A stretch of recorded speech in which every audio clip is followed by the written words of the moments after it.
On today's show are Michael Porter Jr. and Nic Claxton among the NBA's top trade candidates this season. When will the rest of Brooklyn's rookies enter the rotation? What is the team's tank outlook? I'll answer all those fan questions and more right now.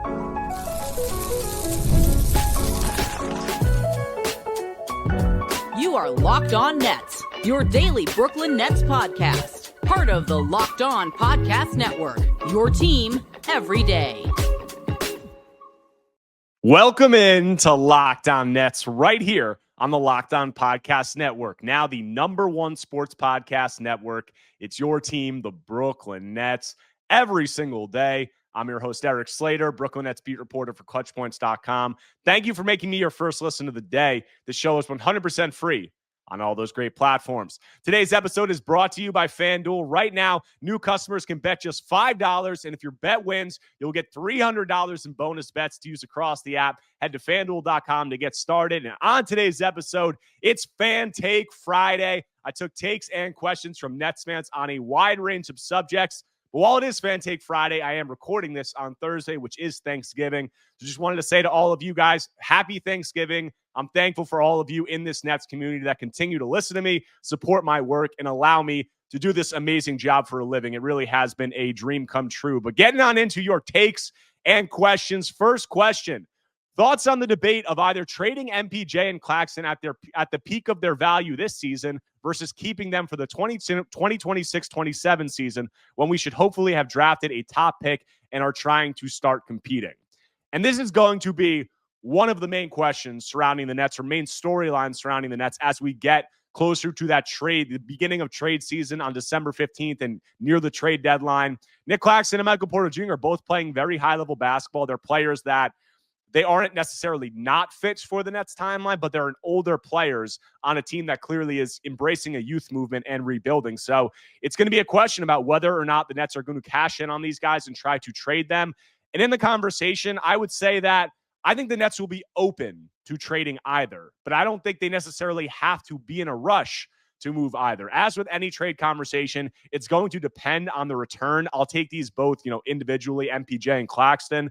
And for MPJ, I would say that I did a whole episode about it. I think that the way that he's playing has made it more likely that he could be traded this season, but I still think that it's unlikely overall. And I think that he's going to have a lot more value probably when he's an expiring contract next year, next summer, or into next season. I think it'll be easier to move him then. So I could definitely see the Nets waiting until the offseason. And I would say that that is probably the most likely outcome. I mean, since the Nets traded for MPJ and that CJ deal, the sentiment around the league has been that people expected the Nets to try to look to flip him after this season when he isn't expiring. So whether that's next summer, whether that's at the deadline, we'll see. But I do think that the way that MPJ is playing brings in an interesting conversation because he could have value this season. There could be teams that could talk themselves into him helping them through the stretch run of this season into the playoffs. I also think that it brings in the conversation of, do the Nets potentially view him as a piece that they'll hold on to as they're trying to compete next season and moving forward? So all of that is going to be interesting, but I think that MPJ is a guy who I would be more confident in the Nets looking to trade next season as opposed to this year, when it might be a little bit harder when he has a season and a half remaining on his contract. As for Nic Claxton, it could be a similar conversation because Nick's contract is descending. It goes from a 16.4% cap hit this season to 13.9% next season and 12% the following season. So it could be a little bit easier to move in a trade next season or the season after because there's less years remaining and it's at less money, a lower cap hit than what it is right now. But I would also say that Nic Claxton is healthy right now. He's playing the best basketball of his career, at least offensively. And we know from experience with Clax, there's no guarantee that continues, like the health or the high-level offensive play. Like, there's no guarantee. So the Nets could have an opportunity to sell high on Nick at this year's deadline. And it all comes down to their evaluation of Nick. Do they think that this is a player that they can move forward with as their starting center, their guy in the middle moving forward? I just did an episode with Lucas Kaplan about Noah Clowney's breakout and him potentially looking like a guy who could be a starting power forward moving forward. So with that, do you have concerns about the way those two, their slight frames, the way they struggle on the defensive glass, protecting the paint, all of that? So how does that factor into the conversation? But ultimately, Just depends on the Nets' valuation of Claxton. If they think that he could be a long-term piece for them, obviously they're going to be in no rush and they'll hold out for a price that's going to blow them away. But if they're not so high on that, if they think that they can backfill that center position through the draft, or they have Day'Ron Sharpe, Danny Wolf, maybe they're confident in those guys, maybe there's another avenue that they can go to fill that center spot. If that's the case, and you have Nic right now playing the best offensive basketball of his career, and he's healthy and looking rejuvenated, and we don't know how long that's going to last because we know he has the back issues and some of that, that could put the Nets in a position where it might be better to sell high at the deadline. So all of that is going to depend on their evaluation of him. Does he continue playing this well? Does he continue to look healthy? What does the market and the appetite look like around the rest of the league? How needy are teams for centers? So that's how I'm seeing that. And next question on that note, hypothetically, what team do you think Nic Claxton would be most likely to be traded to if he does get moved, and what would be the return? And where would you like for him to go? And I've answered this question on prior Fan Take Fridays, or a similar question, but I think that you just need to look at the teams that need centers, like have a need in the middle, whether for a starting big, whether they just don't have any depth at big. And I think that there's some teams that stick out. Like I think the Celtics are an obvious team there. You look at the rest of the league, the Pacers, the Hornets, the Bulls, maybe the 76ers and Lakers can enter that conversation because the Lakers got DeAndre Ayton, but we don't really know if that's a long-term solution for them in the middle. The 76ers have Joel Embiid and not a lot of depth behind him. We know that Embiid has his injury concerns. So of all these teams, like I think people are going to point to the Celtics because they're a team that has the most glaring need for a center. But I would say that this season at the deadline, I think the Celtics are probably going to be more concerned with dipping under the luxury tax and getting off that Anthony Simon contract as opposed to bringing in a Nic Claxton at center who makes $26 million. So I think saving the financials will be a bigger priority for the Celtics. Could they still have interest in Claxton? Sure, but if you're getting rid of Anthony Simons' contract at $27 million roughly, and then you bring in Nic Claxton, who's $26 million, you have to find another way to dip below the salary cap and give up another piece. So I'm not sure I see that as the most likely scenario. I think that the Bulls, I've spoken about this before. I talked about it with Lucas Kaplan on an MPJ pod that we did. I think the Bulls are a very interesting team in that regard because they have this older player, Nikola Vucevic, who they've poked around the trade market on. They've been much worse with him on the court this season. He's obviously an older guy. You have, him as an expiring contract. And then you look at Nic Claxton and, could that be a swap? The Bulls have all of their draft picks. The Bulls also have all of these other, they have other expiring contracts like Zach Collins at $18 million. They have, other guys like Kevin Huerter. They have, some other small pieces. So there's just like a lot of stuff there that aren't necessarily the top guys in the Bulls rotation. And I think that they would be okay with moving. And then they have all their draft picks. So you have that combination of, sizable expiring contracts the Bulls aren't necessarily going to miss moving off of, whether you talk about a Zach Collins or, Vooch, he does some stuff for them, but I don't necessarily think they'd be, crushed to have to move on with him if they can get another impact player in the door. So you have that, which would, bring back an expiring contract for Claxton would bolster the Nets cap space next season, add a huge chunk to that. The Nets have draft assets. So you have all that. And then, Nic Claxton going to the Bulls is a younger player that could help them on the interior and some of the areas that they struggle right now. There could be something there. Now that reconfigures their team because you go from a 5-out center in Nikola Vucevic to a non-floor spacer in Nic Claxton. But I just think that it's an interesting conversation and there could be something there. So the Bulls are a team I would be looking at. And then beyond that, there's a lot of teams that need centers, but I'm not sure how motivated they're going to be to give up assets for a guy like Nic Claxton. So we'll see. Next question. Any possibility that the Nets can make the following two trades? Nic Claxton to the Lakers for Dalton Knecht, Maxi Kleber, and Austin Reeves, or MPJ to the Warriors for Jonathan Kuminga, Moses Moody, and Buddy Hield. If they do, after we add a top 8 pick this offseason, the rebuild will be done. All right. Lots to unpack there. First trade, you said Nic Claxton to the Lakers for Knecht, Kleber, and Austin Reeves. I don't really see that as a possibility because I think Austin Reeves is a player that, the Lakers, I don't think they would trade him for Nic Claxton, first of all, because he looks like a star-level player. And I also think that they're going to try to keep him and they're going to be motivated. Now, there's going to be a lot of teams in the NBA that have cap space and are competition for that, the Nets being one of them. But any Reeves for Claxton, I don't see that. Like the Nets in that conversation would probably have to add some draft picks in. I just don't see it as something that the Lakers would entertain. And the other deal, MPJ for Jonathan Kuminga, Moses Moody, and Buddy Hield. I saw this. I think Kevin O'Connor floated this as a trade idea. And, from the Warriors end, I think that they would probably be interested in that because Jonathan Kuminga obviously is a piece that they re-signed with the intention of having that salary to include in a trade. I don't think that he's a fit there. Moses Moody has had some good games. Buddy Hield, like a veteran contributor. I think that, that would make some sense for the Warriors.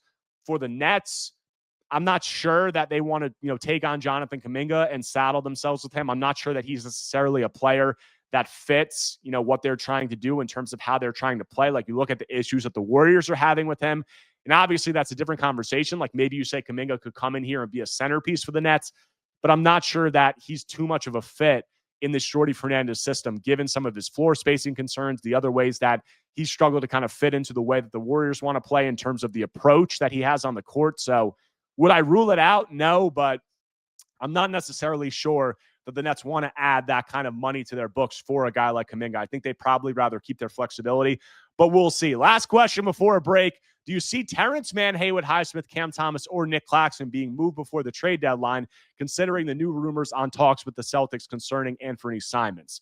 So, yes, there have been trade rumors. Mike Scotto, broke this the other day about the Nets had conversations with the Celtics over the summer surrounding Anthony Simons. And, that obviously being a salary dump from the Celtics perspective, the Celtics are about $12 million over the luxury tax right now. And they're going to want to dip below that to reset the repeater tax. In that conversation, like I just touched on it, the Nic Claxton for Anthony Simons, like that makes sense because, they need a center. But I would also say that I think that they're more concerned with just dipping below the luxury tax. And if they take on Claxton's money in that deal, they have to get off another contract to get below the luxury tax, probably like a Sam Hauser or someone like that. So I'm not sure how likely that is. In the Anthony Simons conversation, I talked about it yesterday. Like, there is a window of money, like of salary sending out on the Nets end, where the Nets stay below the salary cap and the Celtics dip below the luxury tax. And it's between like $12.4 million in salary and $15.9, like in that window. If the Nets send out that much, that accomplishes both of those things. If they stay below the luxury tax and can make the trade, they stay below the salary cap, and can make the trade, and the Celtics stay below the luxury tax. And I said, you look at that, like the Nets have four guys in Cam Thomas, Day'Ron Sharpe, Zaire Williams, Haywood Highsmith, who are all making around $6 million. So you can package a couple of those guys together to make that happen. You also have Terrence Mann, who's $15.5 million, so right below that 15.6 cap that I talked about.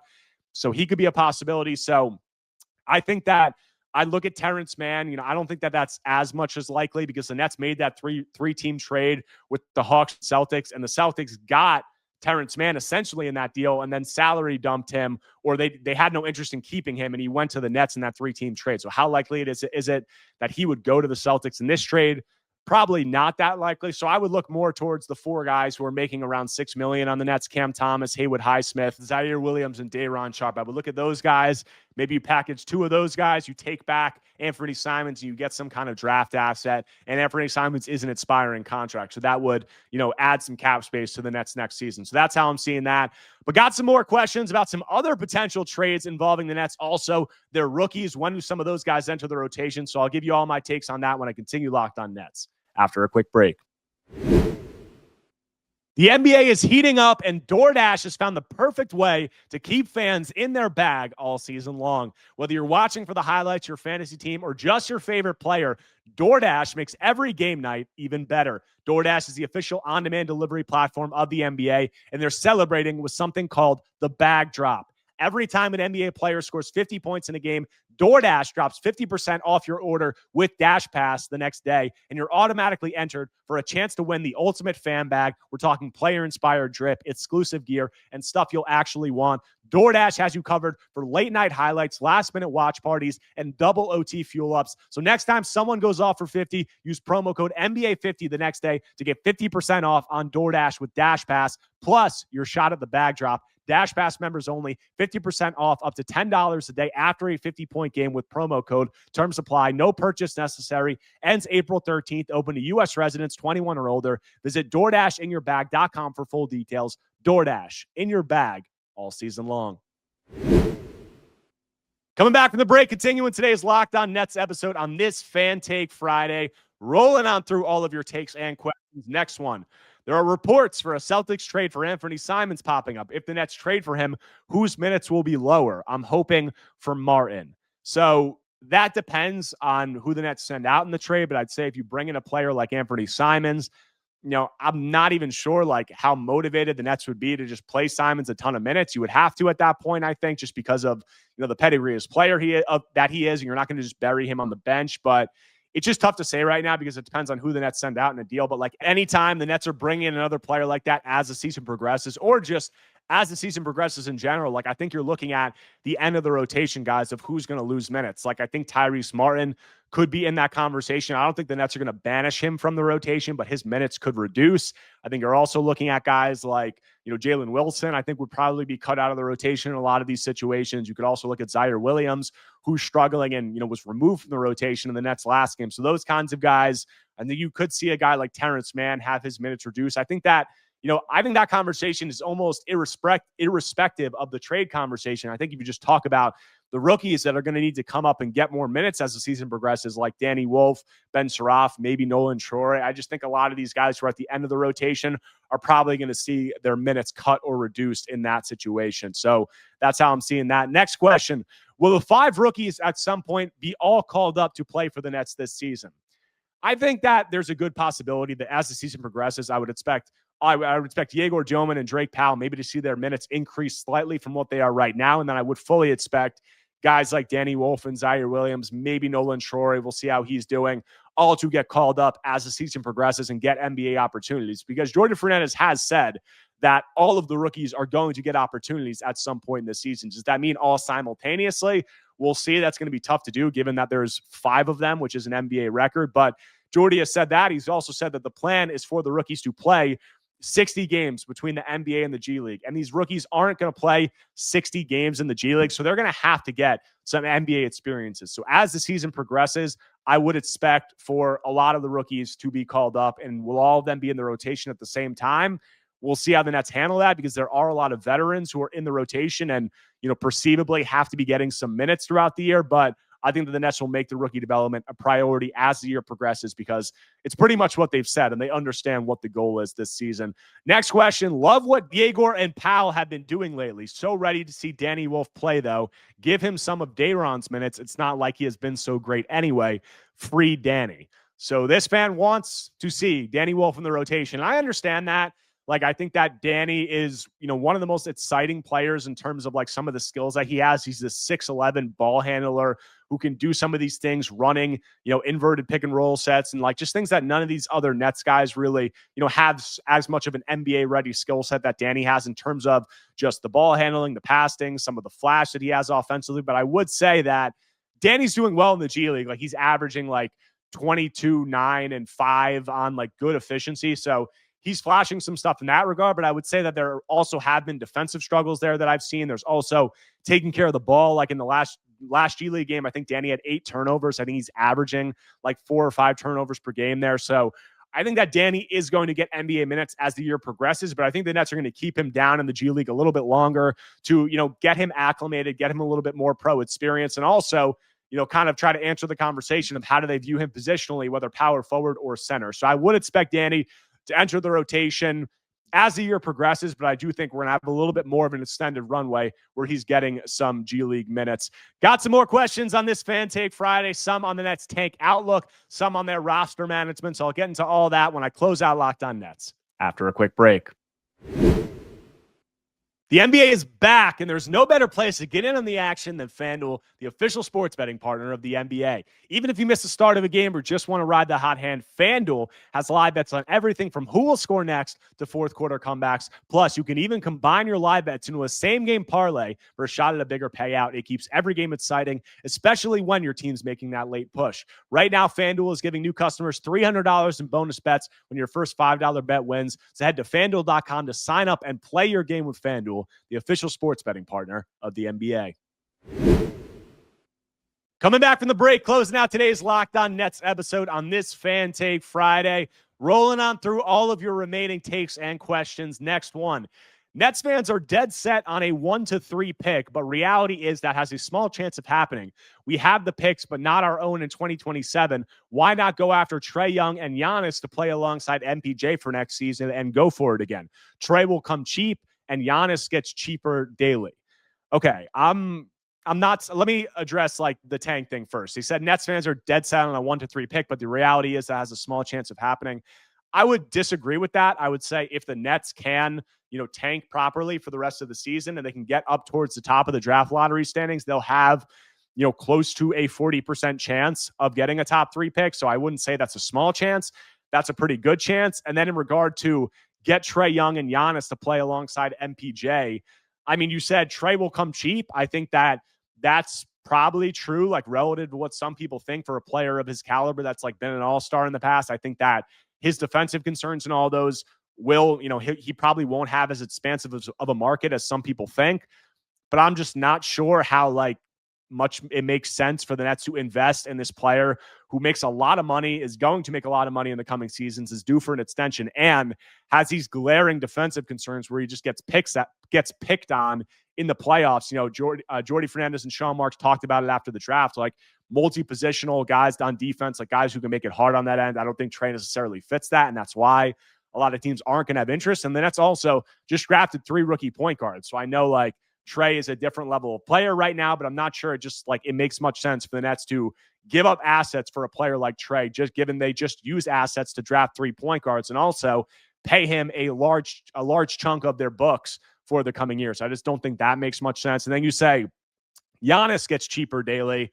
I don't really see that to be the case. I think Giannis is going to have a huge price tag put on him. I think there's going to be a ton of teams interested on him when the Bucks do finally decide to move on from him. So do I think the Nets could be out of the Giannis conversation? I think that they're not necessarily out, but I think it's definitely going to cost a lot to get in on him. And I'm not sure how likely that is, just because we know that his eyes have been wandering to the team across the river. And we also know that he wants to compete for a championship right now. So the Nets would really have to sell him on that. And given their current timeline, I'm not sure how much sense it makes you just cash in what would be a huge chunk of their assets for him right now. Next question. Currently, the Nets are the number 4 slot in the draft lottery standings. What slot is a must to not go below, and when would fans hit the panic button? Interesting question. Yeah, Nets are number 4 slot in the lottery. The Washington Wizards actually just won their second game. The Pelicans won a game recently. The Pacers have won a game recently. So the Nets are they have the 3 wins, but they're back in that conversation of being towards the top. And I think that they will be, a fixture in that conversation for the rest of the year. The Nets have won some games, but at the end of the day, they're still 3-14. If you're saying what is the slot the Nets must not fall below, it's tough to put just a specific, slot in the draft lottery standings on that. I think the Nets should just be trying to finish as high as they can. That's the goal this year. I've talked about it. The Nets gave up pretty much 4 first-round picks to get those 2 first-round picks back, their own 2025 and 2026 picks in that Rockets trade. So they paid a markup. And last year, they were the 8th pick compared to the Suns pick only being 10th. So you didn't see too much of a payoff from that trade last year. The Suns look a little better right now. So, maybe those picks won't be as valuable as some people thought. But at the end of the day, this is the Nets' last chance, it seems like, for the foreseeable future, because they're going to be trying to improve and they don't have their pick next season. The Rockets own that swap. It's going to be their last chance for some time to get a top player like this in a draft, or a star level prospect at the top of the draft. And the top of this draft is extremely highly regarded, with these guys like Darren Peterson, AJ DeBansta, Cam Boozer, even Caleb Wilson, some of these other guys that are entering the conversation. So the Nets should be, in my opinion, doing everything they can to maximize their draft position. Could that involve trades? Maybe. That should also involve playing their rookies a lot as the season progresses. So they're 3-14 right now. It might feel like they're not tanking as well as they could be, just because some of the other teams are so bad at the bottom of the standings this year. But I would say that that's more about just the other teams being so bad. The Nets, the way they handled their roster this offseason, have done a lot to try to tank this year. And I think as the season progresses here, while Jordy Fernandez has been playing some veterans early, I think we'll see a lot more of the rookie minutes and rookie development be a priority as the year progresses. And in turn, I think that will be, better suited or better geared towards them having a better tank outcome. So that's how I'm seeing that. Last question. Why do the Nets two-ways, EJ Liddell and Tyson Etienne, never play on Long Island and sit on the bench in Brooklyn? Shouldn't they play somewhere? And what about a third two-way like all the other teams have? So why EJ Liddell and Tyson Etienne aren't playing in Long Island, I would say just because the Nets have 3 rookies playing in Long Island right now, and they have a lot of other guys on that team, obviously. So it's a crowded Long Island rotation just because the Nets have so many first-round picks this year, and a lot of those guys are getting, close to 30 minutes a game in the G League. So that's probably why EJ Liddell and Tyson Etienne are not down there. Shouldn't they play somewhere? Like, yeah, it could be beneficial for them to play in Long Island, but I would think ultimately it's way more of a priority for these rookie first-round picks to get the minutes with that G League team, as opposed to like EJ Liddell and Tyson Etienne coming in there and taking up some ball handling responsibilities. In regard to a third two-way, I'm not sure why the Nets haven't filled their third two-way spot right now. It seems like they just haven't found a player that they like at that spot. I would say, with EJ Liddell and Tyson Etienne, like both good guys, both play hard. The Nets organization likes them and what they bring just around the facility, but probably not either long-term pieces. And those two-way spots can be valuable. Like we saw the Nets get a guy in Tyrese Martin. They signed him to a two-way, and then they converted into a standard deal. And now he looks like a guy who has potential to be a legit, like, end of the rotation, or not end of the rotation probably on a good team, but like end of the standard contracts on the team, like back end. Could he be a fill-in if some guys get hurt throughout the season? I think he's showing promise to do that. So those two-way spots can be valuable. I don't think that EJ Liddell or Tyson Etienne are going to be guys who really turn into anything for this Nets team, and they do have that third two-way spot open. So a little curious in how they've been handling that, and I would expect them to try to fill that, and maybe they have someone in mind as the year progresses who could be an option there. So we'll see how that plays out. But that's all I got for you guys today on this Fan Take Friday edition of Locked On Nets. Thank you to all of you who continue to submit questions and allow me to do this. I really enjoy them, and I'd be getting a really good response from the fan base to them. But if you guys do not already, make sure to subscribe to Locked On Nets on YouTube and wherever you get your podcasts, whether Apple Podcasts or Spotify. If you enjoy the content, take a second, smash that like button, leave a comment, leave a 5-star review. Anything you can do to engage is much appreciated. But the Nets play the Philadelphia 76ers back at Barclays on Friday, and then they got some more exciting games coming the following week. So I'll have coverage of all that and more when I'm back on Monday talking more Brooklyn Nets basketball.